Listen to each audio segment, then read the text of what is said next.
கடைசியில் இந்த மீனா இப்படி ஒரு விஷயத்த பண்ணி இப்படி ஒரு விஷயத்த பண்ணுவானே நான் எதிர்பார்க்கலன்னு சொல்லி ரொம்ப புலம்பிக்கிட்டு இருக்காங்க இந்த ஃபினான்சியர்கிட்ட. அந்த மீனாவும் முத்துவும் நீங்கள் சொன்னதை விட பல மடங்கு புத்திசாலித்தனமாக யோசிக்கக்கூடியவங்களாக இருக்காங்க. இப்போது குறிப்பிட்ட நாளுக்குள்ளே 10 லட்சத்தை கொடுக்க முடிஞ்ச அவங்களால இந்த மாதம் முடிகிறதுக்குள்ளே கண்டிப்பாக அந்த 38 லட்சத்தையும் திருப்பி கொடுக்க முடியும். கண்டிப்பாக முடியும்னு நான் நினைக்கிறேன்னு அங்கே ஃபினான்சியர் சொல்கிறாங்க. அப்படி ஒரு விஷயத்த நான் நடக்க விட்டுறவே மாட்டேன். இந்த சிந்தாமணியை அவ்வளோ சாதாரணமாக எடை போட்டுட்டாங்களே 2 பேரும். அந்த ஒட்டுமொத்த குடும்பத்தையும் நான் வெளியில் நிற்க வைக்க தான் போகிறேன். அந்த வீடை எனக்காக நான் மாற்ற தான் போகிறேன். அதுவும் நடக்கும் அப்படின்னு சிந்தாமணியும் சவால் விட்டுக்கிட்டு தான் இருக்காங்க. வீட்டில் முத்து, மீனா இவங்க எல்லாரும் ஒரு பக்கம் இந்த நாளைக்காக நம்ம ஓடிக்கிட்டே இருக்கோம். இதில் இவன் வேற போலீஸு கேஸு பிரச்சனைன்னு சொல்லி சிக்கிக்கிட்டு கடைசியில் அன்னைக்கு ஒரு நாளே போயிடுச்சு மீனா. இதுக்கப்புறமும் நம்ம இப்படி உழைக்காமல் இருந்தோன்னா நம்மளால் வீட்டை மீட்டெடுக்கவே முடியாதுன்னு முத்து மீனா கிட்ட சொல்லிட்டு இருக்காங்க. மீனாவும் ஆமாங்கன்னு சொல்லி பேசிக்கிட்டு இருக்காங்க. எப்படியாச்சும் இன்னைக்கு கொடுக்க வேண்டிய ஆர்டர் எல்லாத்தையும் எடுத்து முடிச்சணும்னு மீனா அயராது பாடுபட்டு உழைக்கவும் செய்கிறாங்க.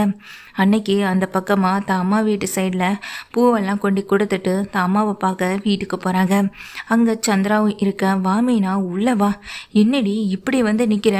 மூஞ்செல்லாம் இவ்வளோ வாடி போய் கிடக்கு, உடம்பெல்லாம் என்னடி இப்படி இருக்குன்னு சொல்லிட்டு தண்ணி கொண்டு வந்து கொடுக்குறாங்க. ஒன்றும் இல்லைம்மா, அது வந்து அப்படின்னு சொல்லும்போது என்ன விஷயம், எதுவாக இருந்தாலும் சொல்லு மீனா அப்படின்னு சொல்லி கேட்கும் போதான் சந்திராவுக்கு ஏற்கனவே விஷயம் தெரிஞ்சதுனால உடனே கேட்குறாங்க. ஏன் மீனா, நீ தான் இந்த விஷயத்தை பற்றி ஏற்கனவே சொன்ன, அதுக்காக நீயும் முத்துவும் எதுக்காகடி கஷ்டப்படணும்? நீயும் மாப்பிள்ளையும் கஷ்டப்பட்டு அவங்க அண்ணன் வாங்கின கடனை நீங்கள் 2 பேரும் எதுக்காகடி அடைக்கணும் அப்படின்னு சொல்லி கேட்குறாங்க. என்னம்மா நீயும் எப்படி பேசிட்டா, என்னம்மா அர்த்தம்? பாவம்மா, நான் இங்கே மாமாவுக்காக தான் நாங்கள் 2 பேருமே இந்த அளவுக்கு பாடுபட்டுருக்கோன்னு சொல்ல. ஏண்டி இப்போவாச்சும் உன் மாமியார் ஒன்று புரிஞ்சுக்கிறாங்களா, இல்லை இப்போவும் அப்படி தான் நடத்துகிறாங்களான்னு சொல்ல. அவங்க எப்போதும் ஒரே மாதிரி தாம்மா, அவங்கள மாற்ற முடியாது. இப்போ கூட நான் லேட்டாக வீட்டுக்கு போனாலும் எங்கள் ஊர் சுற்றிட்டு வரேன்னு தான் சொல்லி கேட்பாங்களே தவிர நான் இந்த அளவுக்கு கஷ்டப்படுறேன்றதை அவங்களால புரிஞ்சுக்க முடியாதுமான்னு சொல்ல. உன் மாமியாரை ஒன்று புரிஞ்சுக்க மாட்டார். நீயும் உங்கள் மாப்பிள்ளையும் கஷ்டப்பட்டு உழைச்சி சம்பாதிச்சு அவங்க அண்ணன் வாங்கின கடனை அடைக்கணும்னு ஏதாவது தலையெழுத்தா? அண்ணனுக்காக யோசிக்கும் போது மட்டும்தாண்டி எனக்கும் கஷ்டமாகவே இருக்குன்னு சொல்லிட்டு இருக்காங்க. உடனே சத்யாவும், அக்கா இதெல்லாம் ரொம்ப ஓவர் இல்லையாக்கா? அந்த ஆள் 48 லட்ச ரூபாயை கடன் வாங்கியிருக்காரு. நீங்கள் 10 லட்ச ரூபாயை கொடுத்தாலும் 38 லட்ச ரூபாயை எப்படிக்கா 3 மாதத்தில் திருப்பி கொடுக்க முடியும்? சரிக்கா, நீயும் மாமாவும் இவ்வளோ கஷ்டப்படுறீங்க, ஆனால் இதையாவது வீட்டில் இருக்கவங்க புரிஞ்சுக்கணுமா இல்லையா? அதையும் புரிஞ்சுக்கலன்னா என்னக்கா அர்த்தம் அப்படின்னு சொல்லும்போதும் உடனே அவங்க அம்மா சந்திரா சத்யாவை பார்த்துட்டு, சத்யா எனக்கு ஒரு விஷயம் தோணுதுடான்னு சொல்லி கேட்குறாங்க. சொல்லுமான்னு சொல்லி கேட்க, ஏன்டா நம்ம மாப்பிள்ளைக்காக நீ உன்னுடைய ஆஃபீஸில் கடன் கேட்டு பார்க்கலாம்ல, 38 லட்ச ரூபா அவங்க லோனாக கொடுப்பாங்களா இல்லையாடா அப்படின்னு சொல்லி கேட்க, அது வந்துமா அவ்வளோ பணத்தை எங்கள் சார் கொடுப்பாரான்னு தெரியலை, இருந்தாலும் நான் அக்காவுக்காக மாமாவுக்காகவும் கேட்டு பார்க்குறேம்மான்னு சொல்லிட்டு சத்யா கிளம்பிடுறாங்க. நீ எதுக்கும் கவலைப்படாதே மீனா, நமக்கு ஏதாவது ஒரு வழி கிடைக்கும். நிச்சயமாக இங்கே அண்ணன் சந்தோஷமாக இருப்பார். அவர் மனசில் கஷ்டம், அவர் முகத்தில் கஷ்டம்னு எதையுமே நீ பார்க்க முடியாத அளவுக்கு சந்தோஷமாக இருப்பார். நீ வேணால் பார்த்துட்டே இரு மீனா அப்படின்னு அவங்க அம்மா சொல்கிறாங்க. இதை கேட்டதுனால மீனாவுக்கு மனசுக்கு கொஞ்சம் திருப்தியாக தான் இருக்குது. இங்கேருந்து கிளம்பி சத்யா தன்னுடைய ஆஃபீஸ்க்கு போகிறாங்க. இங்கேருந்து சத்யா கிளம்பி அவங்க ஆஃபீஸ்க்கு போகிறாங்க. அவங்க ஆஃபீஸ்க்கு போன பிறகு அங்கே சாரை பார்க்கணுன்னு உள்ளே போகிறாங்க. வா சத்யா அப்படின்னு சாதாரணமாக பேசுகிற அவர். அப்போது சத்யா வந்துட்டு, சார் எனக்கு ஒரு முக்கியமான விஷயம், அதை பற்றி உங்ககிட்ட கேட்கலான்னு தான் சார் வந்தேன்னு சொல்ல. என்ன சத்யா சொல்லு அப்படின்னு கேட்குறாங்க. ஏற்கனவே எங்கள் மாமா காரை இங்கே தான் அடமானமும் வச்சுருக்காரு, அடமானம் வச்சு தான் பணத்தையும் வாங்கியிருக்காரு. அதே போல் எங்கள் அக்காவுக்கும் மாமாவுக்கும் அவசரமாக பணம் தேவைப்படுது சார், நீங்கள் கொஞ்சம் உதவி பண்ண முடியுமான்னு சொல்லி கேட்குறாங்க. என்ன சத்யா, 38 லட்ச ரூபான்றது சாதாரண விஷயம் இல்லை, அதுக்கு ஏதாவது ப்ராப்பர்ட்டியை வச்சு தான் வாங்க முடியும். ஆல்ரெடி அந்த ப்ராப்பர்ட்டியை மீட்கிறதுக்காக தான் நீங்கள் பணத்தையும் வாங்குறீங்க. அப்படி இருக்கும்போது என்னால் எப்படி சத்யா பணம் கொடுக்க முடியும்? அதை அவ்வளோ சீக்கிரத்தில் ஈஸியாக இத்தனை லட்ச ரூபாயெல்லாம் கொடுக்க முடியாது சத்யா, தயவு செஞ்சு இந்த விஷயத்தை பற்றி நீ என்கிட்ட பேச வேண்டாம் அப்படின்னு சொல்லிடுறாங்க. ஏன்னா ஏற்கனவே அவங்களுக்கு சத்யா மேலே கோவம் இருக்குது, தான் பொண்ணு ரேகாவை காதலிக்கிறா அப்படின்ற விஷயம் தெரிஞ்சதுனால. சரின்னு சொல்லிட்டு சத்யா கிட்ட அவர் சொன்னதுனால சத்யா வந்துட்டு ரொம்ப கவலையோட வெளியே வராங்க. அப்போ தான் வந்துட்டு இங்கே சத்யா வந்துட்டு இந்த விஷயத்த வந்துட்டு அம்மாவுக்கு ஃபோன் பண்ணி சொல்ல அவங்க அம்மாவும் சரிடா பரவாயில்ல வேறு வழியில் ஏதாவது யோசிக்கலாம்டா அப்படின்னு சத்யா கிட்ட சொல்லிடுறாங்க. இங்கே மீனாவும் சத்யா என்னை நினச்சி நீ கவலைப்பட வேண்டாம், நீ உன்னுடைய வேலையை மட்டும் பார்த்தா போதும், இதை நானும் உன் மாமாவும் பார்த்துக்குறோம்டா, எனக்காக நீ எதுக்காகடா அதெல்லாம் வந்துட்டு யோசித்து கஷ்டப்பட்டுட்டு இருக்கணும், உன்னுடைய வேலையை நீ சரியாக கவனித்து பார்த்தா மட்டும் போதும்டா சத்யான்னு இங்கே மீனாவும் சொல்லிடுறாங்க. சரிக்கான்னு சொல்லிட்டு இங்கே சத்யாவும் ஃபோனை வச்சிடுறாங்க. முத்துவும் மீனாவும் இப்படி அடிக்கடி ஓடி உழைச்சி கஷ்டப்பட்டுட்டு இருக்கிறது இது எல்லாமே வந்து ரொம்ப சங்கடமான ஒரு விஷயமா தான் இருக்குது இங்கே சந்திராவுக்கும். சத்யாவும் அந்த பற்றின சிந்தனையில் இருக்க இதை பற்றி ஹைதராபாத்தில் இருக்க ரேகா கிட்ட பேசவும் செய்கிறாங்க. ரேகாவும் இதை கேட்டு ரொம்ப ஃபீல் பண்ணவும் செய்கிறாங்க. சரி இப்போதைக்கு இதை பற்றி பேசி உன்னையும் நான் டிஸ்டர்ப் பண்ண விரும்பலை, நீ எப்போ ஊருக்கு வரேன்னு ரேகாட்ட கேட்குறாங்க. இன்னும் 1 மந்த்தில் நான் திரும்ப ரிட்டன் ஆகிடுவேன்னு சொல்ல சரி ரேகா பார்த்து கவனமாக இரு அப்படின்னு சொல்லிட்டு சத்யா ஃபோனை வச்சிடறாங்க. ரேகாவும் அதே மாதிரி தான் ரொம்ப சந்தோஷமாக எப்போ சத்யாவை மீட் பண்ண போகிறோம் அந்த நாளுக்காக வெயிட் பண்ணிட்டு இருக்கவும் செய்கிறாங்க. முத்து ஒரு பக்கம் மீனா ஒரு பக்கம் இப்படி ஆயிராது உழைச்சி பாடுபட்டுக்கிட்டே இருக்க அந்த சமயத்தில் தான் முத்துவும் மீனாவும் ஓரளவுக்கு பணத்தை ரெடி பண்ணவும் செஞ்சிடறாங்க. பணம்லாம் ரெடி ஆகிட்டு அவங்க கையில் வந்துட்டு இருக்குது, இன்னும் 5 நாள் தான் இருக்குது, அந்த 5 நாளைக்குள்ளே பணத்தை எப்படியாவது கொடுத்தணும் அப்படின்னு வந்துட்டு ரொம்ப உழைப்போட பாடுபட்டு இருக்கவும் செய்கிறாங்க இங்கே முத்து மீனா 2 பேருமே. கிட்டத்தட்ட கையில் 25 லட்சம் ரூபாய்க்கு மேலவே இருக்குது. 38 லட்ச ரூபாயில் இன்னும் ஒரு 12 லட்சமோ 13 லட்சமோ தான், அதையும் ரெடி பண்ணிட்டோம்னா நாம் எப்படியாவது பணத்தை திருப்பி கொடுத்துடலாமேனா அப்படின்னு சொல்லிட்டு இருக்காங்க. இந்த விஷயம் வந்துட்டு அண்ணாமலை தெரிஞ்சுட்டு ரொம்ப சந்தோஷப்படுறாங்க. ஆனால் இவ்வளோ நாளையில் இந்த அளவுக்கு பணத்தை ரெடி பண்ணதே பெரிய விஷயம்டா முத்து அப்படின்னு சொல்ல, ஆமாம் இவ்வளோ பணம் எப்படி கார் ஓட்டி பூ கட்டி இவ்வளோ பணத்தை சம்பாதிச்சிட முடியுமா என்ன அப்படின்னு சொல்லிட்டு இங்கே வீட்டில் மனோஜ் வந்துட்டு ஏளனமாகவே பேசவும் செய்கிறாங்க. அதுக்கு மீனாவும் கார் ஓட்டி இங்கே பூ கட்டுறதுன்றது மேலோட்டமாக பார்க்கும்போது உங்களுக்கு அது சாதாரண ஒரு விஷயமாகவும் இது வந்து படித்த படிப்புக்கான வேலை இல்லைன்ற விஷயமாகவும் தோணலாம். ஆனால் அந்த வேலையை வந்து செஞ்சு பார்த்தா தான் அதோடைய கஷ்டம் என்னன்னு தெரியும். ஒரு நாள் ஒரு நேரம் கூட உட்காராமல் ஓடி உழைச்சா நம்மளால் நினச்சதை இங்கே சாதிக்கவும் முடியும். அளவுக்கு அதிகமான ஆர்டர் எடுத்தேன், இவர் அளவுக்கு அதிகமான சவாரி எடுத்தார், நாங்கள் தூக்கத்தை விட்டு சாப்பாடை விட்டு உழைச்சதுனால தான் இந்த பணத்தை இந்த அளவுக்கு சேர்க்க முடிஞ்சது அப்படின்னு சொல்ல, அம்மா மீனா இதெல்லாம் இவன்கிட்ட சொல்லி புரிய வைக்க முடியாது, பொழுதுக்கும் ஏசி ரூம்லேயே உட்காந்து வேலை பார்க்குற இவனால் எப்படி இதெல்லாம் புரிஞ்சுக்க முடியும், வெயிலில் ஓடி ஓடி கஷ்டப்படுறது அதெல்லாம் இவனுக்கு செட்டே ஆகாது, ஒரு நாள் வெயிலில் இவனை வேலைக்கு அனுப்பி பாருங்க பார்க்கலாம் அப்போ தெரியும் அப்படின்னு அங்கே அண்ணாமலை சொல்கிறாங்க. என் பிள்ளை எதுக்காக அங்கே வெயிலெல்லாம் போயிட்டு கஷ்டப்பட்டுட்டு இருக்கணும், அவன் ஜம்முன்னு ஏசி ரூமில் உட்காந்து வேலை பார்த்தாலே காசு கொட்டுன்னு சொல்ல, அப்புறம் ஏன் ஆண்டி இந்த வீட்டை மீட்கிறதுக்காக உங்கள் பிள்ளை மனோஜ் எந்த முயற்சியும் எடுக்கலை, சொத்துக்காக யோசிச்சாலும் வீட்டுக்காக யோசிக்கணும், இல்லை உங்களுக்காக யோசிக்கணும்ல, இது ஏன் வீடு ஏன் வீடு நீங்கள் தான் வார்த்தைக்கு வார்த்தை சொல்வீங்க, இந்த வீடு நம்மளை விட்டு போயிடுமோன்ற கவலை உங்கள் மனசுக்குள்ளே இருக்குது, அதை பற்றி வீட்டில் பல தடவை புலம்பிருக்கீங்க, ஆனால் மனோஜ் அதை கண்டும் காணாமல் தானே இருந்தார், தான் அம்மாவுக்காக கூட இதை செய்யலாம்னு நினச்சி முயற்சி பண்ணியிருந்திருக்கலாமே, ஆனால் அவர் அந்த முயற்சி எடுக்கலை. ஆனால் இங்கே முத்துவும் மீனாவும் சம்மந்தமே இல்லாத ஒரு விஷயத்துக்காக முயற்சி எடுக்கணுன்ற அவசியமும் இல்லை, ஆனால் அவங்க 2 பேரும் முயற்சி எடுத்தது காரணம் எங்கள் அங்கிள் சந்தோஷமாக இருக்கணுன்றதுக்காக மட்டும்தான். அந்த எண்ணம் கூட உங்கள் பிள்ளை மனோஜுக்கு இல்லையா ஆண்டி அப்படின்னு அசிங்கப்படுத்த தான் செய்கிறாங்க எங்கள் பலகுரலும். இதை கேட்ட விஜயாவும் அப்படியே வாயடைச்சு போய் நிற்கவும் செய்கிறாங்க. ஆமாம் இப்போ பணமெல்லாம் பத்திரமா இருக்குல்லம்மா, இன்னும் 5 நாளையில் 13 லட்சத்தை புரட்டிட முடியுமான்னு சொல்லி கேட்க கொஞ்சம் கஷ்டந்தாப்பா, ஆனால் முயற்சி பண்ணி தாப்பா ஆகணும், எப்படியா இருந்தாலும் புரட்டிடலான்ற ஒரு நம்பிக்கை எனக்கு இருக்குப்பா அப்படின்னு சொல்கிறாங்க முத்துவும். சரிப்பா முத்து நீ எதை பற்றியும் யோசிக்காதடா, எல்லாம் நல்லபடியாகவே நடக்கும் அப்படின்னு அண்ணாமலை சொல்லிகிட்டு இருக்காங்க. இப்படியே அவங்க கையில் இவ்வளோ பணத்தை சேர்த்ததை நினச்சி விஜயாவுக்கு வந்துட்டு ஒரு பக்கம் சந்தோஷமாக இருந்தாலும், ஏன்னா மனோஜ் இந்த பலகுரல் கேட்டுட்டு போனதை பார்த்தல, அது என்னெல்லாம் பேசிட்டு போகுது பார்த்தியா, பணக்கார திமிரு பிடிச்ச அந்த பைத்தியம் நம்மளை இந்த வீட்டில் அசிங்கப்படுத்திக்கிட்டே தான் இருக்குது, அந்த பைத்தியத்துக்கு முன்னாடி முத்துவை மீனாவையும் நம்ம அசிங்கப்படுத்தணும்னா நீ அந்த 48 லட்ச ரூபாயை கொடுத்தா தானடா முடியும் அப்படின்னு சொல்ல, அம்மா அந்த பணத்தைலாம் நம்மளால் எப்படியும் திருப்பி கொடுத்துட முடியும்னு நீ நினைக்கிறியா, இப்போ என் கையில் அம்புட்டு பணமும் இல்லைம்மா அப்படின்னு சொல்ல, ஏண்டா மீதி 13 லட்சம் புரட்டணும்னு முத்துவும் மீனாவும் சொல்லிட்டு இருக்காங்களே, அவ்வளோ பணம் கூட வாட உங்ககிட்ட இல்லைன்னு சொல்லி கேட்க மனோஜ் வந்துட்டு எதுவுமே பேசாமல் தலை குனிறாங்க. அம்மா ஒரு 6 அடி எடுத்திருக்கேன். அந்த பணம் என் கைக்கு வரணும்.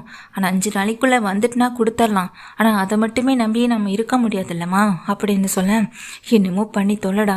அந்த பைத்தியம் சொல்கிற மாதிரி நீ கடைசியில் இந்த வீட்டில் இருக்குன்னு எனக்குன்னு எதையுமே செய்யலடான்னு சொல்லிட்டு முத்து அந்த மனோஜை திட்டிட்டு விஜய் உள்ளே போயிட்டாங்க. மனோஜோ பலத்த யோசனையில் இருக்க தான் செய்கிறாங்க. இதுக்கடையில் அடுத்த நாள் இங்கே டிரைவிங்காக முத்து வந்துட்டு வெளியே போகிறாங்க. மீனாவும் வந்துட்டு சரிங்க பார்த்து கவனமாக போங்கன்னு சொல்லிட்டு இருக்கும் போதே முத்து கால் தடைக்கு கீழே இடறி உள்ள போகும்போது மீனா வந்து தாங்கி பிடிச்சி தண்ணியெல்லாம் கொண்டு வந்து கொடுக்குறாங்க. வெளியே கிளம்பும் போதே ஒரு மாதிரி இருக்குங்க, கொஞ்ச நேரம் இருந்துட்டு போங்க அப்படின்னு அங்கே மீனா சொல்லும்போது, இல்லை மீனா முக்கியமான சவாரி போய் தான் ஆகணும், கண்டிப்பாக இது மூலமாக ஏதாவது நல்ல அமௌண்ட் எனக்கு கிடைக்கும் மீனா அப்படின்னு சொல்கிறாங்க. இல்லைங்க அப்படின்னு சொல்லும்போது, மீனா இதெல்லாம் பற்றி யோசிச்சா முடியாது மீனா, இதே மாதிரி இந்த வீட்டில் எத்தனையோ தடவை எனக்கு கால் தடிக்கிருக்கு. ஆனால் அன்னைக்கு தான் அளவுக்கு அதிகமான வருமானமும் எனக்கு கிடச்சிருக்கு மீனா, இதெல்லாம் நான் ஒரு சகுனமாகவே பார்க்க மாட்டேன் மீனா அப்படின்னு சொல்லிட்டு முத்து வந்துட்டு கிளம்பி போகிறாங்க. மீனாவுக்கு தான் மனசுக்கு சரியே இல்லாமல் இருக்குது. மீனாவும் கிளம்பி பூவெல்லாம் விற்கிறதுக்காக வெளியே கிளம்பி போயிடுறாங்க. அப்போது இங்கே முத்து வந்துட்டு சவாரிக்கு வந்துட்டு போகிறாங்க. ஒரு இடத்துல சவாரி எடுக்கிறாங்க. அவங்கள கொண்டு போயிட்டு சேஃபாக கொண்டு போய் விடணும். அதே இடத்துல சவாரியை முடிக்கவும் செஞ்சிடறாங்க எங்கள் முத்து. முடிச்சுட்டு ரிட்டர்ன் வந்துட்டு வரும்போது தான் வழியில் வந்துட்டு இன்ஸ்பெக்டர் போலீஸ் இவங்கெல்லாம் செக் பண்ணிகிட்ருக்காங்க வண்டியை. அப்படி அந்த வண்டியை செக் பண்ணும்போது இங்கே முத்துவோடைய வண்டிக்கிட்ட வரும்போது முத்து வந்துட்டு இறங்கி நிற்கிறாங்க. லைசன்ஸ், ஆர்சி புக் எல்லாத்தையுமே வந்துட்டு தெளிவாக காட்டுறாங்க. எல்லாம் கரெக்டாக இருக்குது. ஆனால் முத்துவோடைய வண்டியில் டிக்கிக்கு பின்னாடி இருந்து ஒரு பாக்கெட்டில் எடுக்கிறாங்க. எல்லாமே கஞ்சா, அபன் இந்த மாதிரியான பொருட்கள் தான். சார் எல்லாமே இங்கே இருக்குது சார், சரக்கெல்லாம் இவன் தான் சார் கடத்திட்டு வந்திருக்கான், நமக்கு வந்து இன்ஃபர்மேஷன் சரிதான் சார் அப்படின்னு அந்த இன்ஸ்பெக்டர் சொல்கிறாங்க. உடனே இன்னொரு இன்ஸ்பெக்டர் பக்கத்தில் வராங்க. வந்த உடனேயே இதெல்லாமே பார்த்துட்டு, என்னடா இது காருக்குள்ளே பட்ட பகலில் இந்த மாதிரி சரக்கு கடத்துகிறேன், இதெல்லாம் எங்கள் சேல்ஸுக்காக எடுத்துகிட்டு போகிறேன் அப்படின்னு சொல்ல, சார் சத்தியமாக எனக்கும் இதுக்கும் எந்த சம்மந்தமும் இல்லை சார், நான் எதுவுமே பண்ணலை சார் அப்படின்னு முத்து சொல்கிறாங்க. டேய் இது உன் வண்டி தானே அப்படின்னு கேட்க, ஆமாம் சார் நான் டிரைவராக தான் சார் இருக்கேன் என்னுடைய வண்டிக்கு அப்படின்னு சொல்லும்போது, அப்போ உன் வண்டியில் நீ கடத்தாமல் வேறு எவனாவது கடத்திருப்பானா அப்படின்னு சொல்ல, சார் இப்போ தான் சார் நான் சவாரி கொண்டு விட்டுட்டு திரும்ப ரிட்டன் அடுத்த சவாரிக்கு கிளம்பிட்டுருக்கேன் சார், இதுக்கும் எனக்கும் எந்த சம்மந்தமும் இல்லை சார், சார் சொன்னால் புரிஞ்சுக்கோங்க சார் அப்படின்னு சொல்லிட்டு ரொம்ப கெஞ்சுறாங்க, கதறாங்க முத்து. ஆனால் முத்து சொல்கிறத யாரும் காது கொடுத்து கேட்க தயாராக இல்லை. முத்துவை எடுத்துக்கிட்டு ஸ்டேஷனுக்கும் போயிடுறாங்க. ஸ்டேஷனில் இருந்துட்டு முத்துவோடைய வீட்டில் இருக்கவங்களுக்கு அதை இன்ஃபார்மும் பண்ணிடுறாங்க. இதை கேட்ட அண்ணாமலை சரிஞ்சு அதே இடத்துல உட்காரு. என்னங்க ஆச்சுன்னு விஜயா ஓடி வந்து பதட்டத்தோட அண்ணாமலையை பார்த்து கேட்க, அண்ணாமலை எதுவுமே பேசாமல் இருக்கும்போது அங்கே இருக்க ரவி ஸ்ருதின்னு என்ன ஏதுன்னு கேட்கும்போது தான் விஷயம் தெரியுது. ஐயோ என்னப்பா சொல்கிறீங்க, முத்துவையா? கண்டிப்பாக முத்து அப்படிப்பட்டவன் கிடையாதுன்னு சொல்ல, இப்போ தானே விஷயமே தெரியுது. இப்படி இவ்வளோ நாளைக்குள்ளே அவனால் 25 லட்சம் ரூபாயை புரட்ட முடிஞ்சதுன்னு எனக்கே சந்தேகம் வந்துச்சு. ஆனால் இப்போ உறுதி ஆயிடுச்சேன், இங்கே நம்ம வீட்டை மீட்கணும்னா அதை நேர்மையான வழியில் போயிட்டு அவன் அதை மீட்கணும்னு நினைக்க மாட்டானா? இந்த மாதிரி பொருட்களை விற்று தானா இப்படி நம்ம வீட்டை மீட்கணும்? அதுவும் என்னைக்கு ஏதோ மனோஜ் பெரிய தப்பு பண்ணிட்டான், மனோஜோட வீட்டுக்கு அவமானம் ஆயிடுச்சு, ஊரில் இருக்கவங்க எல்லாரும் எதோ பேசுகிறாங்கன்னு என்னென்னலாம் பேசுனீங்க. இன்றைக்கி பார்த்தீங்களா முத்து பண்ணியிருக்க வேலையை? இது நாளைக்கு நியூஸில் தலைப்பு செய்தியாகவே வரும். அந்த அளவுக்கு அவள் பெரிய வேலையை பார்த்துருக்கான். இப்போ என்னங்க சொல்ல போகிறீங்க? அவன் இந்த வீட்டு கடனை அடைக்கிறானோ இல்லையோ, நம்ம எல்லாரையும் வீட்டை விட்டு வெளியே கூட்டி போய் நிறுத்த தான் போகிறான் அப்படின்னு அங்கே நிற்கிற விஜயா கண்ணா பின்னான்னு திட்ட. ஆனால் அதை இதெல்லாம் காதில் வாங்காத அண்ணாமலை, ரவி, ஸ்ருதின்னு 3 பேரும் கிளம்பி போயிடுறாங்க. விஜயாவும் ரொம்ப அசிங்கமாக இருக்குது, அவங்களுக்கு வெளியே தலை காட்ட முடியாத ஒரு சூழ்நிலை வந்துடுச்சுன்னு நினச்சி வீட்டுக்குள்ளே இருக்காங்க. இங்கேருந்து நேராக ஸ்டேஷனுக்கு போகிறாங்க. டே முத்து என்னடா ஆச்சுன்னு சொல்லிட்டு கேட்க போகும்போது இன்ஸ்பெக்டர் இங்கே முத்துக்கிட்ட பேச விடவே இல்லை. சார் ஒரு நிமிஷம் இங்கே வாங்க அப்படின்னு இருக்க சார் வந்துட்டு இங்கே கூப்பிடவும் செய்கிறாங்க அண்ணாமலையை. அண்ணாமலை பக்கத்தில் வந்த உடனேயே அங்கே இருக்க சார் எங்கள் அம்மா அண்ணாமலையை பார்த்துட்டு, சார் உங்கள் பையன் பட்ட பகலில் ரோட்டில் இந்த மாதிரி கஞ்சா, அபன் இந்த மாதிரியான பொருட்களை சேல்ஸுக்காக எடுத்துகிட்டு போயிடலாம், அடித்து எவ்வளோ கேட்டு பார்த்துட்டோன்னா உண்மையை சொல்லவே மாட்டான்னு சொல்லும்போது அதுக்குள்ளே மீனாவுக்கு விஷயம் தெரிஞ்சு ஓடி வந்து பதறி அழகவும் செய்கிறாங்க முத்துவை பார்த்துட்டு. யார்மா நீ இங்கே வாமா அப்படின்னு சொல்லும்போது மீனா பக்கத்தில் போகிறாங்க. சார் என்னுடைய ஹஸ்பண்ட் அப்படிப்பட்டவர் கிடையாது சார், அவர் ரொம்ப நல்லவர், நானும் அவரும் இப்படி ஆயிராமல் உழைச்சி பாடுபடுறதே எங்கள் கடனை அடிக்கணுன்றதுக்காக தான் சார், இந்த மாதிரி குறுக்கு வழியில் நாங்கள் பணம் சம்பாதிக்கணும்னு நினச்சி கூட பார்க்கல சார். தயவு செஞ்சு நாங்கள் சொல்கிறத கேளுங்க சார் அப்படின்னு மீனா எவ்வளவோ கெஞ்சுறாங்க. ஆனால் மீனா எவ்வளோ தான் கெஞ்சினாலும் இன்ஸ்பெக்டர் வந்துட்டு அங்கே மீனா சொல்கிறதையும் மற்றவங்க சொல்கிறதையும் காது கொடுத்து கேட்க தயாராக இல்லை. எஃப்ஐஆர் போட்டு நாங்கள் இவனை கோர்ட்டில் ப்ரொடியூஸ் பண்ணிக்கிறோம், அதுக்கப்புறம் எதுவாக இருந்தாலும் பார்த்துக்கோங்கன்னு சொல்லிட்டு இருக்காங்க. மீனா, அண்ணாமலை, ரவி, ஸ்ருதினு எல்லாருமே பதட்டத்தோட இங்கே வெளியே வந்து நிற்க, முத்து இப்படியெல்லாம் பண்ணியிருக்க மாட்டான் அண்ணி அப்படின்னு சொல்ல எனக்கும் தெரியும் ரவி, ஆனால் எப்படி அதை நாம் நிரூபிப்பது அப்படின்னு சொல்லிட்டு இருக்கேன். முத்து சவாரிக்கு போயிட்டு ரிட்டர்ன் வரும்போது தான் இந்த வழியில் போலீஸ் வந்துட்டு கண்காணித்து இங்கே பொருளெல்லாம் எடுத்திருக்காங்க. அப்போ முத்து சவாரி ஏற்றிட்டு போனவங்க மூலமாக தானே ஏதாவது கிடச்சிருந்துருக்கணும் நிச்சயமா அப்படின்னு இங்கே ஸ்ருதியும் சொல்லிட்டு இருக்காங்க. முதல்ல நாம் அதை எப்படி என்னென்னு கண்டுபிடிக்கணும்னு சொல்லிட்டு இருக்காங்க. இன்னும் 5 நாள் தானே இருக்குது, இன்னும் 4 நாள் தானே இருக்குது, இன்னும் 4 நாளைக்குள்ளே எப்படி பணத்தை வந்துட்டு நம்மளால் கொடுக்க முடியும் அப்படின்னு நினச்சிட்டு ரொம்ப பதட்டப்படுறாங்க. ஏன்னா கடைசி நிமிஷத்தில் இந்த முத்துவை வந்துட்டு பழி வாங்கணும், முத்துவுக்கு பெரிய பிரச்சனையை கொடுத்து அந்த பிரச்சனைக்குள்ளே இந்த குடும்பத்தை தள்ளணும்னா இப்போ அவன் அடுத்தது கடன் அடைக்கிறதுக்காக அந்த 13 லட்சத்தை தேடி அலைய மாட்டான் அப்படின்ற ஒரு கணக்குப்படி தான் இங்கே சிந்தாமணியும் அந்த ஃபினான்சியரும் இங்கே கரெக்டாக யோசித்து பிளான் பண்ணி காய் நகர்த்திருக்காங்க. அதில் முத்து வந்துட்டு வசமாக சிக்கவும் செஞ்சுட்டாங்க. மீனா ஒரு பக்கம், ஸ்ருதி ஒரு பக்கம், ரவி ஒரு பக்கம்னு ஆளாளுக்கு ஒரு பக்கம் இந்த ஆதாரத்தை தேடி அலைஞ்சிட்டு இருக்காங்க. முத்து எந்த தப்பையும் பண்ணியிருக்க மாட்டான் நிரூபித்து வெளியே கொண்டு வரணும் அப்படின்றதுக்காக ஆதாரத்தை வந்துட்டு நிரூபிக்கணும்னு முயற்சி பண்ணிட்டு இருக்காங்க. அப்போதான் எங்கள் விஜயாவும் மனோஜும் வீட்டில் உட்காந்து ரொம்ப மோசமாக பேசிக்கிட்டு இருக்காங்க முத்துவை பற்றி. இதெல்லாம் கேட்ட மீனாவுக்கு, வீட்டுக்கு வந்த மீனாவுக்கு பயங்கர கோபம் வரதான் செய்யுது. என் புருஷன் தப்பே பண்ணலைன்னு நிரூபித்து நான் வந்துட்டு கூட்டிகிட்டு வரதான் போகிறேன் அப்படின்னு சொல்ல, அப்படி உன்னால் முடிஞ்சதை பார்த்துக்கொடி அப்படின்னு அங்கே விஜயா சொல்கிறாங்க. இப்போ கூட உங்களுக்கு அவர் மேலே கொஞ்சம் கூட பாசம் இல்லைன்னு சொல்ல, அவன் மேலே பாசம்லாம் இருந்துச்சு தான், இல்லைன்னு சொல்லலை. ஆனால் அவன் பண்ண வேலைகளேண்டு இப்போ மொத்தமுமே முடிஞ்சு போச்சு. இந்த வீட்டை இனி மீட்கவே முடியாது. இனி நானும் மனோஜும் இந்த குடும்பமும் மொத்தமாக எல்லாரும் நடு ரோட்டில் நிற்க வேண்டியதான். உங்கள் பேச்சை நம்பி நானும் எங்கள் மனோஜும் வேறு முயற்சி எடுக்காமல் இருந்தோம்ல, அதுதான் நாங்கள் செஞ்ச பெரிய தப்புன்னு விஜயா சொல்கிறத காது கொடுத்து கேட்காத மீனா வீட்டிலேருந்து கிளம்புறாங்க. ரவி ஸ்டேஷனுக்கு வாங்கன்னு சொல்லும்போது, அண்ணி இப்போ இதுக்கு அண்ணி எப்படியாவது முத்துவை வெளியே கொண்டு வந்தணும்லன்னு சொல்ல, நீங்கள் முதல்ல ஸ்டேஷனுக்கு வாங்க ரவின்னு சொல்லிடுறாங்க. ரவி, ஸ்ருதி, மீனா இப்படி எல்லாருமே ஸ்டேஷனுக்கு போயிடுறாங்க. இதுக்கிடையில இங்கே ஃபினான்சியர் வந்துட்டு நேராக வீட்டுக்கு வந்துடுறாரு. வீட்டில் இங்கே 2 பேர் தான் இருக்காங்க, மனோஜும் விஜயாவும். அந்த ஃபினான்சியரை பார்த்துட்டு 2 பேரும் பதட்டப்பட, சார் நாங்கள் தான் பணத்தை திருப்பி கொடுத்துறோன்னு. எப்படிம்மா திருப்பி கொடுப்பீங்க? பணம் இப்போ உங்கள் கையில் இருக்கா என்ன? பணம் உங்கள் கையில் இல்லை. முத்து என் பணத்தை உண்மையிலேயே ரெடி பண்ணானா இல்லையான்றதும் தெரியலை. அவன் சொன்னதை வச்சு இவ்வளோ பணம் இருக்குன்னு மட்டும்தான் சொல்லிட்டு இருக்கீங்க. ஆனால் எங்கே இருக்குன்னு தெரியுமா? தெரியாது. முத்து வேற இப்போ போலீஸ் அரெஸ்ட் ஆகி ஸ்டேஷனில் இருக்காங்க. இந்த நேரத்தில் உங்களால் பணத்தை திருப்பி கொடுக்கவும் முடியாதுன்னு தெரிஞ்சு போச்சு. அதனால் அதனால் நீங்கள் ஒரு கையெழுத்தை போட்டு கொடுத்தீங்கன்னா இந்த வீடை நாங்கள் எடுத்துப்போம், ஏலத்துக்கு விட்டுருவோம், நீங்கள் இந்த வீட்டை விட்டு வெளியே கிளம்பி போகலாம் அப்படின்னு சொல்லிட்டு ஆட்களை கூட்டிகிட்டு வந்து ஃபினான்சியர் உட்காந்துருக்கவும் செய்கிறாங்க. இதை பார்த்துட்டு இருக்க மனோஜும் விஜயாவும், சார் அந்த 4 நாள் டைம் இருக்குல்ல சார்னு சொல்லும்போது, 4 நாளையில் 38 லட்ச ரூபாயை உங்களால் திருப்பி கொடுக்க முடியுமா? அந்த நம்பிக்கை உங்களுக்கு இருக்கா அப்படின்னு சொல்லி கேட்க 2 பேரும் ஒருத்தர் மாற்றி ஒருத்தர் பார்த்துக்கிறாங்க. அந்த நம்பிக்கை உங்களுக்கே இல்லாதப்போ எனக்கு எப்படி சார் உங்கள் மேலே இருக்கும்? 4 நாளையில் நான் ஃபாரின் கிளம்பணும். ஸோ அதுக்காக தான் நான் முன்கூட்டியே வந்தேன். இந்த பத்திரத்தில் சைன் பண்ணி கொடுத்துட்டிங்கன்னா நான் ஃபாரின் போயிட்டு வந்து அடுத்து ஆக வேண்டிய வேலை என்னமோ அதை நான் பார்க்கவும் செஞ்சுவேன். இங்கே பாருங்கள், உங்களுக்கு டைம் முடிஞ்சு போச்சு. இதுக்கப்புறமும் இதை பற்றி பேசி இழுத்தடிக்க நான் விரும்பலை. நீங்கள் கையெழுத்து போட்டு கொடுத்துட்டு அமைதியாக இந்த வீட்டை போயிட்டு போயிடுங்க. இல்லையா அப்போ மொத்த குடும்பமும் போலீஸ் ஸ்டேஷனில் போய் கம்ப்ளைண்ட்டுங்க. இப்போ அந்த முத்து தான் தேவையில்லாத வேலை பார்த்து ஏதோ சரக்கு கடத்துறேன்னு சொல்லி அப்படி இப்படின்னு பார்த்து இப்போ ஸ்டேஷனில் போய் உட்காந்துருக்காரு. அதே போல் நீங்கள் மொத்த குடும்பமும் ஒன்றா போய் உட்காரணுமா? அவரை வெளியே எடுக்கிறதுக்காக நீங்கள் வெளியே இருக்க வேணாம் அப்படின்னு சொல்லிட்டு அந்த ஃபினான்சியர் கேட்க, மனோஜுக்கும் விஜயாவுக்கும் பதில் பேச தெரியல. அந்த முத்து பண்ண தப்புக்கு நாங்கள் என்ன சார் பண்ண முடியும்னு சொல்லி கேட்க, நீங்கள் பண்ண தப்புக்காக தானே முத்து ஓடி ஓடி உழைச்சாரு. அப்புறம் இந்த மாதிரியான பொருட்களை வித்தாவது பணத்தை குறுக்கு வழியில் சம்பாதிச்சு கொடுக்கணும்னு நினச்சாரு. இப்போ உங்களுக்காக தானே முத்து ஜெயிலையும் உட்காந்துருக்காருன்னு சொல்லும்போது விஜயாவும் மனோஜும் வாயடைச்சு போய் நிற்கிறாங்க.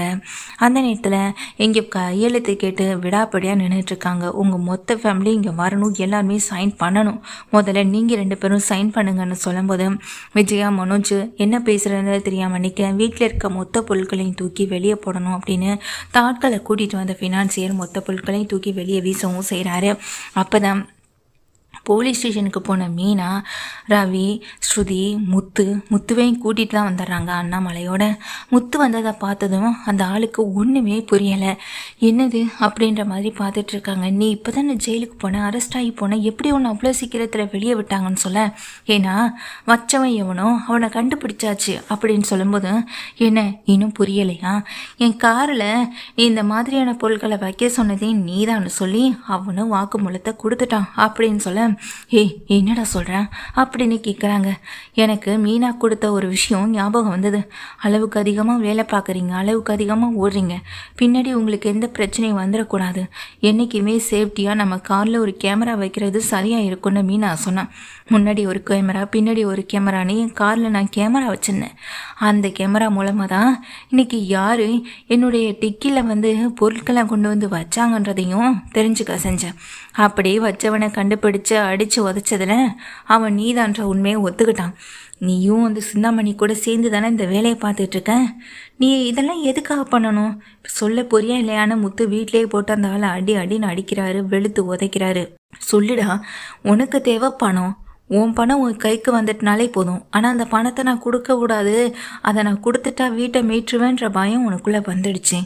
அப்போது உன்னுடைய தேவை பணம் கிடையாது, இந்த வீடு, அப்படி தானேன்னு சொல்லிட்டு போட்டு அடிக்க. என்னடா சொல்கிறேன்னு அங்கே விஜயா வாயை பழந்தபடி நிற்கிறாங்க. மனோஜ் என்ன பேசுகிறேன்னு தெரியாமல் நீ பார்த்துட்டு இருக்கும்போது உண்மையை சொல்ல போறியா இல்லையான்னு அடி வெளுத்து வாங்கும் போதா நான் சொல்லிடுறேன்னு அவரும் சொல்கிறாரு. சொல்லிடான்னு இங்கே முத்தி கேட்கும் போதும் சிந்தாமணி சொல்லி தான் இது எல்லாத்தையுமே செஞ்சுதான். சிந்தாமணி தான் இந்த பணத்தை இப்போதைக்கு வாங்கக்கூடாது, உங்கள் குடும்பத்துக்கு ஏதாவது ஒரு பிரச்சனையை கொடுத்தா பணத்தை சேகரிக்கிற வேலையை நீங்கள் பார்க்க மாட்டீங்க, அதை சேமித்து திருப்பி எங்களுக்கு கொடுத்துடக்கூடாதுன்றதுல சிந்தாமணி உறுதி ஆண்டாங்க. உங்கள் மொத்த குடும்பத்தையும் வீட்டை விட்டு வெளியே அனுப்பணும், அதுதான் சிந்தாமணியுடைய லட்சியம்னு வேற சொன்னாங்க. இந்த குடும்பத்தை வீட்டை விட்டு வெளியே அனுப்புறது மட்டும் இல்லை, இது கோடிக்கணக்கில் ரேட்டு போகக்கூடிய ஒரு நல்ல இடத்துல இருக்க வீடு. இதை மொத்தமாக சேல்ஸ் பண்ணால் அவங்களுக்கு பல கோடி லாபம் வரும், அதுக்காக தான் அவங்க இதெல்லாமே பண்ணாங்க அப்படின்னு சொல்ல கேட்ட மொத்த குடும்பத்துக்கும் பெரிய அதிர்ச்சிக்கு மேலே அதிர்ச்சியாக இருக்கும் செய்து முத்து உடனே உனக்கு தேவை பணம் அவ்வளோதானே அப்படின்னு சொல்கிறாங்க. உன்கிட்ட பணமாக இருக்குது அப்படின்னு அங்கே கேட்கவும் செய்கிறாங்க. மனோஜ் இப்படி கேட்டதுமே பணம் இல்லாமல் நான் எதையுமே செய்ய தயாராக இல்லை அப்படின்னு சொல்லிட்டு இருக்கும் போதே இங்கே 25 லட்ச ரூபா பணத்தை கொண்டு கொடுக்குறாங்க. இந்த பணம்லாம் எப்படின்னு சொல்லிட்டு இங்கே மனோஜ் வாயை பிளந்து நிற்க, ஒரு நாள் நீ எங்களுக்கே தெரியாமல் எங்கள் ரூம்குள்ளே பணம் இருக்கா இல்லையான்னு தேடினதும் தெரியும், எங்கள் உண்டியலில் பணம் இருக்குதா இல்லையான்னு நீ அதை தூக்கி பார்த்ததும் தெரியும், எல்லாமே எங்களுக்கு தெரியுன்றான்னு சொல்ல, இதை மீனா பார்த்ததுனால தான்ப்பா இந்த விஷயமே தெரிய வந்துச்சு. வீட்டில் யாரும் இல்லைன்னு நினச்சி வீட்டில் யாரும் இல்லாத நேரத்தில் இந்த மனோஜ் வீட்டுக்கு நாங்கள் சேர்த்து வச்சுருக்க 25 லட்ச ரூபா பணம் இங்கே தான் இருக்கா இல்லை வேற எங்கேயும் வச்சுருக்கோமா, இருந்தால் நாம் எடுத்துக்கலான்ற ஒரு நோக்கத்தோடு வந்திருக்கா. ஆனால் அன்னைக்குன்னு மீனா பூ எடுக்கிறதுக்காக வீட்டுக்கு வந்தவ ரூம் கதவை திறந்துருக்கதை பார்த்துட்டு உள்ளே போய் பார்த்த போது தான் இவன் அந்த ரூமில் பணத்தை தேடிக்கிட்டு இருந்ததும் தெரிய வந்துச்சு. நல்ல வேலைப்பா, பணம் அப்பா அங்கே இல்லை அப்படின்னு சொல்கிறாங்க. என்னடா சொல்கிறேன்னு கேட்க, ஆமாப்பா அந்த பணம் முழுக்க அந்த உண்டியலில் இருந்தது, உண்டியல் சாவி ஏங்கிட்டு இருந்தது. மீனா வீட்டுக்கு வந்தது தெரிஞ்சதுனால மனோஜும் அப்படியே எஸ்கேப் ஆகிட்டான். இல்லைனா அங்கே இருந்த உண்டியல் பணத்தை மொத்தமாக இவன் எடுத்துக்கிட்டு இந்த பணத்தை நான் தான் கொண்டு கொடுத்தேன்னு வீட்டில் இருக்க எல்லாரையும் ஏமாத்திருப்பான், நம்ப வச்சுருந்துருப்பான். இந்த சொத்து எனக்கு வந்துடக்கூடாதுன்றதில் உறுதியாக இருந்தது இவன் தானேப்பா, அதனால் என்ன வேணாலும் செஞ்சுருப்பான்ப்பா. ஆனால் இந்த பணம் இவ்வளோ நாள் எங்கே இருந்துச்சு தெரியுமாடா மனோஜ் அப்படின்னு சொல்ல, எங்கன்னு சொல்லி கேட்குறாங்க. ஒரு நாள் நீ போலீஸ் கேஸ் ஆகி ஸ்டேஷனில் இருந்தே ஞாபகம் இருக்கா, அந்த கேஸை கூட ஏதோ இந்த ஆள் தான் கொடுத்தான், அதாவது ஞாபகம் இருக்கா, ஃபோர்ஜரி கேஸில் போய் உள்ளே இருந்தியே, அப்போ தான் உன்னுடைய ஷோரூமுக்கு முதல்ல நான் பார்த்த வேலையை இது தாண்டா.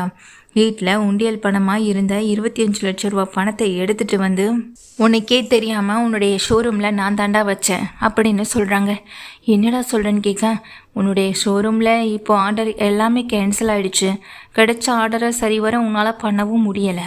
இந்த நேரத்தில் நீ எப்படியுமே நீ அசால்ட்டாக தான் இருப்ப, திருடன் கையிலேயே சாவியை கொடுக்குற பழக்கம் இதுதான் சொல்வாங்கடா, அதை தாண்டா நானும் பண்ணினேன். உன்னுடைய லாக்கரில் இந்த பணம் பத்திரமா இருந்துச்சு, நீ தான் லாக்கர் பக்கமே போகிறதில்லையே, அதையுமே கண்காணிக்க நீங்கள் ஆள் தான் வச்சுருந்த அப்படின்னு சொல்ல, மனோஜ் இதை கேட்டு தலை கிறுகிறுத்து போய் நிற்கிறாங்க. மீதி பணம் 25 லட்ச ரூபாய் கொடுத்துட்ட, மீதி பணத்தை யார் கொடுப்பான்னு சொல்லிட்டு இங்கே கேட்குறாங்க. மீதி பணமா அப்படின்னு சொல்லிட்டு இங்கே மீனாவும் பார்த்துட்டு இருக்கும்போது தான் சந்திரா வந்துட்டு தான் வீட்டில் தாங்கிட்ட இந்த நகைகள் எல்லாத்தையும் அடகு வைக்க அவங்க கைக்கு கிடைச்ச ஒரு 13 லட்ச ரூபா பணம், அவங்க கைக்கு கிடைச்ச ஒரு 10 லட்ச ரூபா பணம் அதை எடுத்துகிட்டு வராங்க. மீதியை ரவியும் ஸ்ருதியுமே போட்டு 3 லட்ச ரூபா பணத்தை ரெடி பண்ணி கொடுக்குறாங்க. மொத்தம் 13 லட்ச ரூபா பணம், இங்கே கொண்டு வந்த 25 லட்ச ரூபா பணம்னு 38 லட்ச ரூபா பணத்தை வந்துட்டு அவங்க கையில் ஒப்படைக்கவும் செய்கிறாங்க. இதை பார்த்துட்டு இந்த ஃபினான்சியரோ பணம் கைக்கு கிடச்சிருச்சுல, பத்திரத்தை இனி எங்கள் கையில் கொடுன்னு பத்திரத்தை பிடுங்கவும் செய்கிறாங்க. இந்த வீட்டுக்கும் உங்களுக்கும் இனி எந்த சம்மந்தமும் இல்லை, இந்த வீடு இனி எங்களுடையதா அப்படின்னு சொல்லிட்டு இங்கே முத்து சொல்ல அந்த ஆளை அடிபட்டதோட ஆட்களை கூட்டிகிட்டு அந்த இடத்த விட்டு நகர்ந்து போகவும் செய்கிறாங்க. அம்மா அப்படின்னு ஓடி போய் மீனா கட்டி பிடிக்க, உனக்கு ஒரு கஷ்டம்னா அது எங்களுக்கும் தானே, நமக்கு ஒரு கஷ்டம் இருந்தப்போ அண்ணன் இங்கே உன்னை இந்த வீட்டுக்கு மருமகளாக கொண்டு வந்து நிறுத்தினார். உன் வாழ்க்கையை சந்தோஷமாக வச்சுக்கணுங்கிறதுக்காக அவர் அப்படிப்பட்ட ஒரு விஷயத்த பண்ணார். அப்படிப்பட்ட ஒருத்தருக்காக நான் இதை கூட செய்யலைன்னா எப்படி? நான் இங்கே எனக்காக சேர்த்து வச்சுருந்தது, இங்கே கொஞ்சம் நகைகள் வீட்டில் இருந்தது, எல்லாத்தையுமே அடமானம் வச்சு கொண்டு வந்த பணம் தான் மீனா இது அப்படின்னு சொல்ல, அதை கேட்டதும் இங்கே ரொம்ப சந்தோஷப்படுறாங்க முத்துவும் மீனாவும். ஏமா அதெல்லாம் அப்படின்னு அண்ணாமலை சொல்ல, அண்ணன் உங்கள் முகத்தில் சந்தோஷத்தை பார்க்கணுன்னு முத்துவும் மீனாவும் எவ்வளோ விரும்பினாங்களோ அதே மாதிரி தான் நானும் அப்படின்னு சொல்லிட்டு இங்கே சந்தோஷத்தோடு நிற்கும்போது அங்கே விஜயா மனோஜை பார்த்து முறைக்கவும் செய்கிறாங்க. விஜயாவுக்கு என்ன பேசுறது என்ன பண்ணுறதுனே தெரியல. நான் இந்த பணத்தை கொண்டு வந்து கொடுத்து வீட்டை காப்பாற்றிடக்கூடாதுன்றதுக்காக தான் இவ்வளோ பெரிய பழியை தூக்கி என் மேலே போட்டிருக்காங்க. நான் எந்த தப்பும் பண்ணலை அப்படின்னு சொல்லிட்டு முத்து சொல்லட்டே, முத்து இதை நீ சொல்லி தான் தெரிஞ்சுக்கணும்னு இல்லைடா அப்படின்னு அங்கே அண்ணாமலை சொல்ல, ஆனால் நீங்கள் புரிஞ்சுக்கிட்டீங்க, அம்மா புரிஞ்சுக்கலையாப்பா அப்படின்னு சொல்லும்போது அங்கே விஜயா நேராக பக்கத்தில் வராங்க. நேராக சந்திரா பக்கத்தில் போகிறவங்க கையெடுத்து கும்பிட்டு அழுதுகிட்டு இங்கே காலில் அப்படியே கீழே விழவும் செய்கிறாங்க. உடனே மீனா ஸ்ருதி எல்லாருமே வந்து விஜயாவை தூக்கி விட, அத்தை என்ன பண்ணுறீங்க அப்படின்னு சொல்லிட்டு கூப்பிட, சம்மந்தியம்மா என்ன பண்ணுறீங்க அப்படின்னு இங்கே சந்திராவும் தூக்கி விடுறாங்க. நான் பெத்த புள்ள, இந்த வீடு இவனால் திரும்ப கிடச்சிரும்னு கொஞ்சம் நம்பிக்கை வச்சுருந்தேன். ஆனால் கடைசியில் நான் எந்த குடும்பத்தை வெறுத்து ஒதுக்கணும், அவங்க மூலமாக கடைசி நேரத்தில் இந்த பணம் எங்கள் கைக்கு கிடச்சி இன்றைக்கி எங்கள் வீடை காப்பாற்றப்பட்டிருக்கு. இதுக்கு நான் எவ்வளோ நன்றி கடன் செலுத்துறதுனே தெரியலைன்னு அங்கே விஜய் அழுகிறாங்க. எல்லாத்துக்கும் என்னை மன்னிச்சிருங்கன்னு சொல்லிட்டு அழுக, இப்படிப்பட்ட படுபாவியை பெற்றதுக்கு தான் நான் வெக்கப்படணும், வேதனைப்படணும், அசிங்கப்பட்டும் நிற்கிறேன் அப்படின்னு விஜயா சொல்லிட்டு அழுகவும் செய்கிறாங்க. மொத்தத்தில் அண்ணாமலைக்கு இப்போ மனசு முழுக்க பூரிப்பு சந்தோஷம் எல்லாமே கிடைக்க செய்து முத்து மீனா இவங்களால. அந்த ஃபினான்சியர் மட்டும் இல்லைப்பா, கூடவே இந்த சிந்தாமணியும் பார்த்து செஞ்ச வேலைக்கு அந்த சிந்தாமணிக்கும் இருக்குப்பா அப்படின்னு நினச்சிட்டு இருக்கும்போது தான் சிந்தாமணி வந்துட்டு இங்கே வீட்டுக்கு வராங்க. ஏய் இது இங்கே எங்கள் வீடு, இது ஏன் வீடு அப்படின்னு பைத்தியம் பிடிச்ச மாதிரி சத்தம் போடுறாங்க. ஏன்னா சிந்தாமணி இதில் கோடி கணக்கில் லாபம் பார்க்கலான்னு ஒரு கனவு கோட்டையை கட்டி வச்சுருந்தாங்க.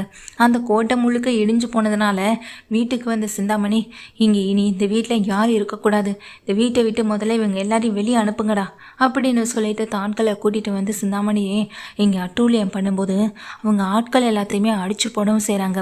மாஸ்டர் இது ஏன் வீடு மாஸ்டர், கிளம்புங்க மாஸ்டர் அப்படின்னு சிந்தாமணி கதறாங்க, துடிக்கிறாங்க. இதெல்லாம் பார்த்துட்டு இருக்க மீனாவுக்கு சந்தேகம் வந்து மீனா இங்கே முத்து காதில் சில விஷயத்த சொல்கிறாங்க. என்ன மீனா என்னாச்சு அப்படின்னு அங்கே ரவியும் ஸ்ருதியும் கேட்கும்போது அப்போ தான் அவங்ககிட்ட சொல்கிறாங்க, சிந்தாமணிக்கு இந்த வீட்டு மேலே பைத்தியம் பிடிச்சிருச்சு போல், மனநிலை பாதிக்கப்பட்டவங்க மாதிரி இங்கே வந்து நடந்துகிட்டு இருக்காங்க, அதனால தாங்க நான் இவங்ககிட்ட சொன்னேன் அப்படின்னு சொல்ல, ஆமாம் மீனா நீ சொன்னது எல்லாமே சரிதான், இந்த வீடு ஏன் வீடு ஏன் வீடுன்னு சொல்லும் போதே தெரியலை, ஏதோ பைத்தியம் முத்திடுச்சு தான் போல, ஏங்க உடனே டாக்டருக்கு ஃபோன் பண்ணுங்கன்னு மீனா சொல்லும்போது உடனே ஸ்ருதி என்ன பண்ணிடுறாங்க, ஃபோன் பண்ணிடுறாங்க. டாக்டர்ஸும் வந்துடுறாங்க. இதோ இவங்க தான் சொல்லும்போது நான் எந்த தப்பும் பண்ணலை, என்னை விடுங்க விடுங்கன்னு சத்தம் போடுறாங்க. நான் பைத்தியம் இல்லை அப்படின்னு சொல்லி கத்தவும் செய்கிறாங்க. ஏமா இன்னொருத்தவங்க வீட்டுக்கு வந்துடுன்னு என் வீடு, இந்த வீட்டை விட்டு வெளியே போங்கன்னு சொல்லி கதறீங்க, அழகுறீங்க, ஆளை கூட்டிகிட்டு வந்து அடிக்கிறீங்கன்னா அதுக்கு பேர் என்னம்மா, முதல்ல வாங்க ட்ரீட்மெண்ட் கொடுக்கணும் அப்படின்னு சொல்லிட்டு அவங்கள கூட்டிகிட்டு போக இதெல்லாம் பார்த்துட்டு இருக்கா ஸ்ருதி சொல்கிறாங்க, அவங்களுக்கு உண்மையிலே மனநல சம்மந்தப்பட்ட பிரச்சனைகள் எல்லாம் இல்லை, அவங்க மனசு இந்த வீட்டை நோக்கியே தான் இருந்திருக்கு. அதான் அதிர்ச்சியில் எங்கள் ஃபினான்சியர் மூலமாக விஷயத்தை கேள்விப்பட்டதும் என்ன பண்ணுறதுன்னு தெரியாமல் இப்படி இங்கே வந்து நின்று கத்திட்டு போகிறாங்க. மற்றபடி அவங்களுக்கு எதுவுமே இல்லை, நல்லா தான் இருக்காங்க. ஆனால் இப்படிப்பட்டவங்களுக்கு தண்டனை என்ன கொடுக்க முடியும்? கரண்ட் ஷாக் தானே, அதை அங்கே ஹாஸ்பிட்டல்லே கொடுப்பாங்க. அதுக்காக தான் நானும் உடனே டாக்டர் கால் பண்ணி வர சொன்னேன்னு இங்கே ஸ்ருதி சொல்லும்போது முத்து, மீனா, ரவினி எல்லாரும் சிரிக்கிறாங்க. விஜயாவும் இங்கே கொஞ்சம் மனசு கஷ்டத்தோடு அவமானப்பட்டு நிற்கிறாங்க. சந்திராவும் வீட்டுக்கு வந்தவங்க இங்கேருந்து கிளம்பி போய்ட்றாங்க. மொத்தத்தில் இந்த வீடு அவங்களுக்கு திரும்ப கிடச்சது முத்து மீனாவில். பல சதிகளை தாண்டி தான் இந்த வீடு அவங்க கைக்கு வந்து சேர்ந்துருக்கு. ஆனால் அந்த பத்திரத்தை இங்கே அண்ணாமலை விஜயா முன்னாடியில் விஜயா கையாலேயே கொடுத்து இதை அவங்க கிட்ட நீ ஒப்படைக்கணும்னு கொடுத்துட்றாங்க. வேற வழி இல்லை, விஜயா இதை செஞ்சு தான் ஆகணும். விஜயாவும் அந்த பத்திரத்தை முத்து மீனா கையில் ஒப்படைக்கவும் செய்கிறாங்க.